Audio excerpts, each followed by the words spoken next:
ಮತ್ತ ರಾಜ್ಯಾಧ್ಯಕ್ಷ ಮುಂದುವರ್ಸ್ತೀನಿ, ಅವನೇ ಮುಖ್ಯಮಂತ್ರಿ ಮಾಡೋದು. ಬಿಜೆಪಿಗೆ ಅದಕ್ಕೆ ಸುಡಾಡಕ್ ಹೋಗ್ಬೇಕ್ರಿ. ಯಡಿಯೂರಪ್ಪನ ಮಾರಿ ನೋಡ್ಲಕ್ಕ ಏನ ವಿಜೇಂದ್ರ ಹಿಂದ ಜಿ ಅನ್ಕೋತ ಹೇಳಕ್.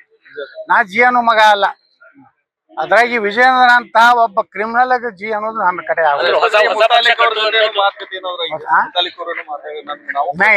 ಏನಿಲ್ಲ. ಯಾರ ಕೂಡ ಮಾತಾಡಿಲ್ರಿ ನಾ. ಇನ್ನೂ ಇವ್ರದ್ದು ನೋಡ್ತೀನಿ ಬಿಜೆಪಿ ಅವ್ರ ನಡೆ. ಕೊನೆಯದಾಗಿ ಸರ್ SIT ಸರ್ ಧರ್ಮಸ್ಥಳದ ವಿಚಾರ ಎಲ್ಲೋ ಒಂದ್ ಕಡೆ ಹಿಂದೂ ದೇವರುಗಳನ್ನ ಟಾರ್ಗೆಟ್ ಮಾಡುವಂತ ನೋಡಿ, ಇಡೀ ಧರ್ಮಸ್ಥಳವನ್ನ ಟಾರ್ಗೆಟ್ ಮಾಡ್ಲಕತ್ತಾರ. ಹಿಂದೂ ದೇವಸ್ಥಾನಗಳು ಇವತ್ತು ನೋಡ್ರಿ, ಅಲ್ಲಿ SDP ಆದವ್ರಿಗೆ ಏನ್ ಕೆಲಸ ಐತಿ? ಅವ್ರು ಪ್ರತಿಭಟನೆ ಮಾಡ್ತಾರ ಮಕ್ಕಳು. ಅವ್ರು ಯಾರು? ಅವರು ದೇಶದ್ರೋಹಿಗಳು. ಹನ್ನೊಂದ್ ಕಡೆ ಹುಡುಕಿದ್ರು ಏನು ಸಿಕ್ಕಲ್ಲ. ಧರ್ಮಾಧಿಕಾರಿ ವೀರೇಂದ್ರ ಹೆಗಡೆ ಅವರನ್ನ ಒಂದ್ ರೀತಿ ಅಪಮಾನ ಮಾಡಬೇಕು.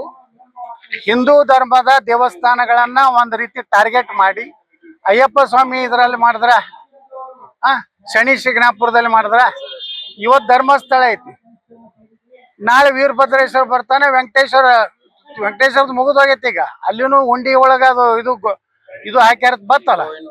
ಅಂದ್ರ ಒಟ್ಟಾರೆ ಈ ದೇಶದಲ್ಲಿ ಕಮ್ಯುನಿಸ್ಟ್ ಕೊಡುವಂತ ಒಬ್ಬ ದುರ್ದೈವದ ಮುಖ್ಯಮಂತ್ರಿ ರಾಜ್ಯದಾಗ ಸಿದ್ದರಾಮಯ್ಯ ಕುಪಾಪೋಷಿತ SIT. ಆ SITಗೂ ಏನು ಸಿಗಲಾಗೈತಿ.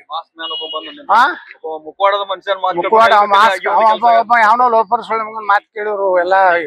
SIT ನೇಮಿಸಿ ಒಬ್ಬ IGP ಲೆವೆಲ್ ಹೋಗಿ ಅಲ್ಲಿ ಕೂತು ಅಂದ್ರ ಹಿಂದೂಗಳನ್ನ ಅಪಮಾನ ಮಾಡೋದು. ಸರ್ಕಾರದ ಮನಸ್ಥಿತಿನೇ ಹಿಂದೂ ವಿರೋಧಿ. ಒಟ್ಟೆ ಹಿಂದೂಗಳನ್ನ ಟಾರ್ಗೆಟ್ ಈ ದೇಶನಾಗ ಆಗ್ಲಕತ್ತೈತಿ.